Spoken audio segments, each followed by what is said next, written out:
La siguiente guía tiene como tema la clasificación del reino animal.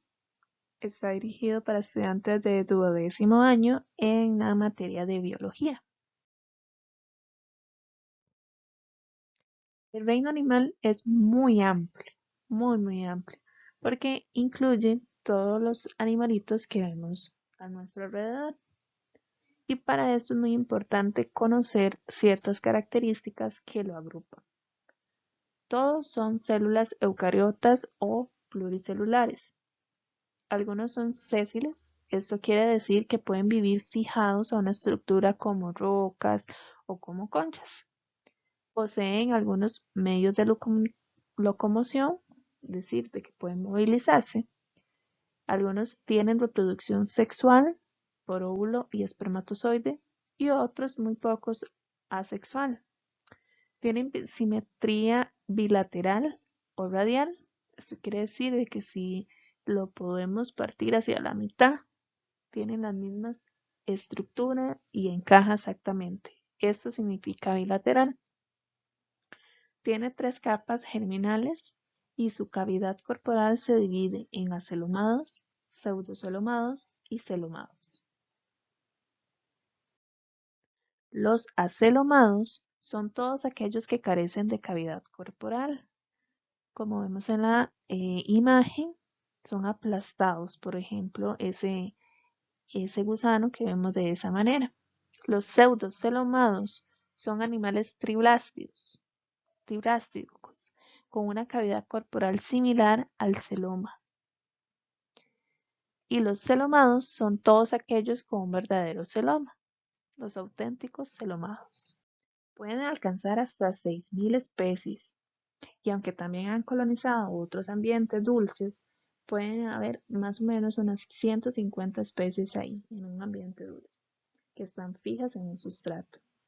Entonces, cuando vayas a escuchar sobre las esponjas marinas, estas están relacionadas con los poríferos. Por otro lado, tenemos otra de las especies muy importantes para un ecosistema, y estos son los corales. A eso se le conocen como el filo nidarius. Están compuestas por pólipos, por corales y podidras. Estas especies viven fijas al suelo cuando están en forma de pólipos y cuando son de vida libre se les conoce como medusas. Son muy diferentes cada una. Cuando están fijas en un espacio son los corales y estos desarrollan un exoesqueleto calcáceo.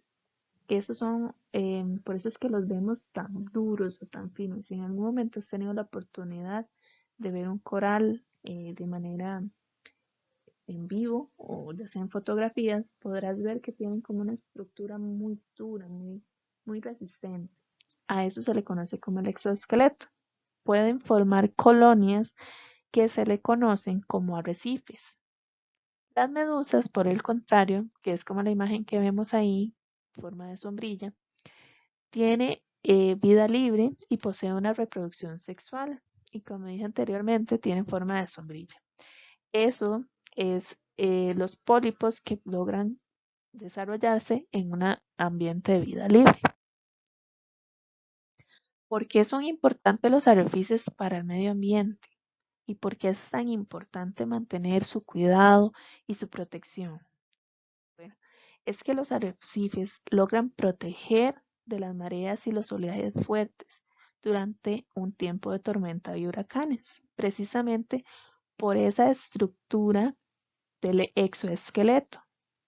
También logran modificar la dirección y la velocidad de las corrientes marinas, permitiendo y estableciendo comunidades asociadas, que esto lo vimos anteriormente en otro de las guías, las comunidades asociadas como hierbas marinarias o manglares. Propician nutrientes a los sistemas terrestres cuando las corrientes son de mar a la tierra y reciben nutrientes cuando los sistemas son terrestres, en caso de estas corrientes sean de tierra a mar. Son sumamente importantes porque son el hábitat, es decir, es la casa para muchas especies marinas de consumo humano, así como la facilidad para la pesca comercial y deportiva. Cuando se hace este tipo de pesca que es regulada, normalmente se hace en estos tipos de lugares.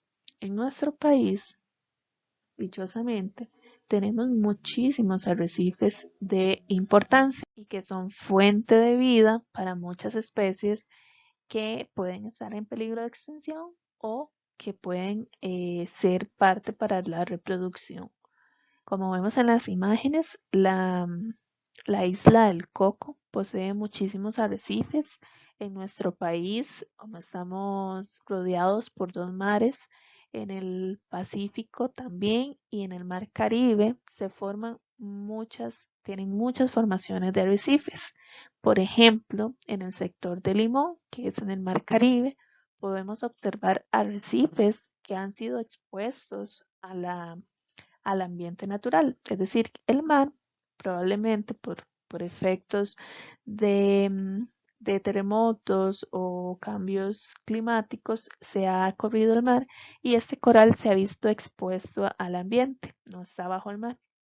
Estos van a quedar como fósiles porque realmente al ser exoesqueletos se van a mirar de esta manera. Después tenemos los gusanos redondos, que no son los más agradables, pero también son parte del filo. Estos son el filo nematodos y son conocidos como gusanos redondos por su forma. La mayoría son blancos y no tienen un color. En su vida libre se van a alojar en el mar, en el agua dulce o también en el suelo. Los gusanos redondos poseen queratina. La queratina es básicamente lo que nosotros tenemos compuesto las uñas, por eso son duritas. El colágeno, que brinda una protección y una textura flexible y elástica, por eso se pueden movilizar así. El pseudoceloma actúa como un esqueleto hidrostático, que ayuda a resistir las presiones extremas. También ayuda a la locomoción, a la movilidad, transporta gases, nutrientes a todos sus tejidos y puede llegar a convertirse en parásitos. Y esto sí es un problema para los seres humanos o para los mismos animales porque provocan enfermedades. Muchas veces se nos ha dicho que no podemos andar descalzos, principalmente en ambientes que son hostiles para la reproducción de este tipo de gusanos redondos. Como viven en el suelo, en aguas dulces o en el mar, esto puede provocar de que se introduzcan por medio de un parásito y si puedan provocar enfermedades de gravedad en nuestro cuerpo. Entonces, nada más tener presente, tener el cuidado, el sumo cuidado para todo, para con los gusanos redondos o los nematodos. Después tenemos el filo más grande que existe en el reino animal y este es el filo de los artrópodos, los cuales incluyen además de los insectos otros tipos. ¿Qué significa artrópodos? Literalmente animales con pies articulados, es decir, con movilidad. Es uno de los filos más extensos y dentro de estas características es que posee antenas en la cabeza, órganos sensoriales y están muy desarrollados. Y dependiendo de la especie puede poseer hileras o peines con los que cumplen funciones sensoriales. Los vamos a dividir, porque al ser tan extensos vamos a dividirlos en tres, básicamente, que son los insectos, los arácnidos y los crustáceos, porque en cada uno incluye un montón de tipos de animales. Dentro de los insectos podemos encontrar, por ejemplo, los grillos, las mantis, los chapulines, las esperanzas, que son los color verde, que se parecen un poquito a los chapulines, las cucarachas, que no son muy agraciadas para muchos, pero sí, tenemos las cucarachas, las pulgas, los escarabajos, gorgojos o luciérnagas, las mariposas diurnas, nocturnas y las palomillas, porque existen también mariposas nocturnas, las moscas, los zancudos, las abejas, avispas y hormigas, las tijerillas, los milpies y los ciempiés. Esos son tipos de ejemplos de insectos y como vemos en las imágenes, por ahí tenemos una cucaracha que se ve ahí un poco espeluznante. Tenemos una luciérnaga, tenemos un chapulín, una abeja y una mariposa, que por cierto esa especie de mariposa es la morfo. En nuestro país existen muchas de esas especies. Podemos diferenciar, por ejemplo, el mil pies y el cien pies, no contando cada una de esas patitas, porque no las vamos a ver, pero sí por la forma en cómo tienen los pies. Entonces, cada uno de esos piecitos, si los vemos en forma de hilera horizontal, lo vamos a reconocer como mil pies. Pero si vemos que tienen un doblez, van a ser 100 pies. Son muchísimos los ejemplos de insectos. Dentro de los ejemplos de los arácnidos, como bien dice su nombre, son de los más conocidos son las arañas. Y estas siempre van a poseer 4 pares de patas. Eso quiere decir que son 6 patas. Como vemos en la imagen, la tarántula. Por lo general, esas antenitas del frente tienen sensores que logran detectar el movimiento o la movilidad. También vamos a encontrar dentro de estos ejemplos los escorpiones, los pseudoescorpiones, que como vemos en la imagen es muy similar al escorpión, pero sin el aguijón. Los amblipígidos, que son ese tipo de arañas que vemos ahí, son nocturnos y por lo general viven en cuevas o en lugares muy escondidos porque si son perturbados van a correr muy rápido. No son venenosos, aunque tienen un mal aspecto, no son venenosos y son muy importantes para los ecosistemas. También están los ácaros y las garrapatas, animales con pies articulados. En esta actividad vamos a tomarnos unos minutitos para pensar por qué consideras que son tan importantes los artrópodos para el medio ambiente. ¿Tú qué piensas? Y en el recuadro puedes anotar por qué crees que es tan importante los artrópodos. Y específicamente en este caso que vamos a ver, referente a la imagen que está acá, es de los polinizadores.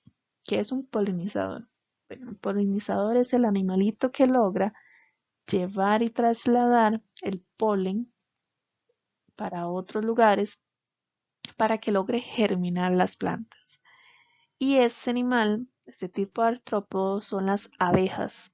Por lo general las abejas, las mariposas, logran ser polinizadoras. Y gracias a eso es que logran nacer muchos árboles, muchos frutos. Muchas de las empresas o de las compañías que se dedican a la producción de frutos, de alimentos, utilizan polinizadores como las abejas, los escarabajos, los abejones, las mariposas para poder tener mayor producción. Pues tenemos los moluscos y este filo se le conoce como molusca. Como bien dice su nombre, va a estar representado por moluscos en su mayoría. Tienen un cuerpo blando protegido por un caparazón. Son celomados y esto quiere decir que tienen una cavidad interna. Tienen un cuerpo o una simetría bilateral sin segmentar con cabeza definida. Acá vamos a encontrar diferentes tipos. Como vemos en las imágenes, un tipo de concha, como las que vemos a veces en las playas. Este tipo de gusano, que en realidad corresponde a la clase Aplocóphora. Ese tipo de animal, el tercero que vemos ahí, se le conoce como cucaracha de mar, porque tiene una similitud a una cucaracha. Tenemos una subdivisión, porque es tan amplio que se subdivide, y dentro del moluscos también encontramos la clase gastrópoda, que está dentro de esta. La mayoría van a corresponder a caracoles marinos. Si han tenido la oportunidad de visitar la playa, es importante que sepan que como son animales, ya lo estamos aprendiendo, es lo más recomendable es poder dejar estos animalitos en su hábitat. Es decir, entiendo que es muy bonito poder recolectar conchas y traerlas a casa, pero esto no es favorable para los ecosistemas. Entonces es mejor dejarlos ahí en la playa porque es su hábitat y porque también favorece a muchas partes del ecosistema, del mar. Después, por otro lado, tenemos las babosas marinas y las mariposas marinas, que es esa imagen que vemos ahí. Son hermosos porque tienen colores muy llamativos propios para poder adaptarse en su medio ambiente. Y desde la parte terrestre tenemos los caracoles, también los caracoles de agua dulce y las babosas. Dentro de estas características, o más bien dentro de estas clases, también tenemos los cefalópodos. Y es una de las especies más inteligentes que existen. Algunos de estos cuentan con una bolsa de tinta. Si en algún momento has tenido la oportunidad de conocer más sobre los pulpos, ellos tiran una tinta, literalmente es un líquido como color azul, como tinta lapicero, y esto lo que sirve es para protección, para poder distraer a los depredadores. Los calamares, por otro lado, tienen 10 tentáculos y son muy buenos nadadores, son muy rápidos. Los pulpos tienen 8 tentáculos y son increíblemente buenos camuflándose de los depredadores. Después tenemos las estrellas de mar o los erizos de mar. Eso se les llama equinoderma. Son animales que no tienen cabeza y tampoco tienen cerebro. Tienen muy pocos órganos, pero son muy especializados. Tienen un sistema sensorial bastante bueno y la mayoría es táctil por la forma y las especificaciones de su cuerpo. Quimioreceptores, tienen tentáculo, tienen fotorreceptores y estatocitos, pieles y pies ambulocrales. Es muy importante saber que las estrellas de mar, cuando un brazo de una estrella de mar se fragmenta, es decir, se rompe o por algún tipo de depredador que les, que les arranque un tipo de un brazo, con el tiempo se puede regenerar la estrella de mar por completo. Sin embargo, es muy importante que no sea en el centro que observamos ahí en la imagen, porque si es ahí, las células no se van a regenerar.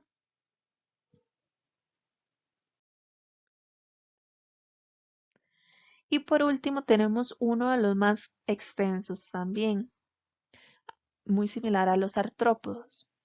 Dentro de estos tenemos los filos de los cordados. Y muchos de estos animalitos los vemos muy comúnmente en nuestros hogares o los hemos visto en algún momento en televisión o en vida real. Tenemos los reptiles y estos se reconocen porque tienen un huevo amniótico con una cáscara dura. Existen reptiles vivíparos donde las membranas se reestructuran en la placenta. Poseen una piel fuerte, seca y altamente queratizada, con músculos de la mandíbula más grandes y potentes, con una fecundación interna. ¿Cómo reconocemos que puede tener una piel fuerte o seca, una mandíbula grande? Porque si observamos, por ejemplo, los cocodrilos, que es un ejemplo de estos tipos de animales, tienen una mandíbula muy potente. Las iguanas son familia y son primos casi de los cocodrilos porque se encuentran en el mismo tipo de filos de los cordados, que son los reptiles. Ese ejemplo que tenemos ahí es una serpiente terciopelo, que la podemos encontrar en nuestro país, y las tortugas. Por otro lado, tenemos los anfibios, que estos siempre van a necesitar de una humedad. Se localizan casi siempre cerca del agua o bajo troncos, piedras o troncos húmedos. Dentro de estos anfibios podemos encontrar, por ejemplo, las ranas, los sapos. Por eso es que es, por eso es que es muy importante que el hábitat sea en humedad. Por otro lado, tenemos las aves que van a tener 4 secciones, una cabeza, un cuello, ya sea largo o desproporcionado en tamaño, que le ayuda a equilibrarse y a recolectar alimento, como las avestruces, como los tucanes, como los flamingos, perdón. Tienen un tronco y una cola, y las alas pueden presentar una función dependiendo para qué lo necesiten, ya sea de vuelo o para aislamiento térmico, por ejemplo, los avestruces que no vuelan, pero sí lo necesitan, como una coloración protectora o una exhibición sexual, como en el caso de los pavos reales. Después tenemos los peces, que estos van a tener una de las características muy importantes, que van a tener branquias para poder respirar. Cuentan con la capacidad de respiración pulmonar y es muy importante porque no tienen párpados en sus ojos, por eso los vamos a reconocer. Cada una de esas características son importantes diferenciarlas porque al ser un filo muy extenso, tienen características propias que los hacen diferente al resto. Por ejemplo, los mamíferos, algo que los caracteriza y que vamos a saber que está dentro de este tipo es que tienen glándulas mamarias capaces de producir leche y alimentar a sus crías. Se considera que esta es una de las características principales y es la que hace el resto de la diferencia. Por ejemplo, en este podemos encontrar un sinfín de tipos de mamíferos, las vacas, los perros, los gatos, los conejos e incluso nosotros, los seres humanos, estamos dentro de esta categoría de los filos de los cordados que somos mamíferos. Por eso es que pertenecemos al reino animal. Muchas gracias.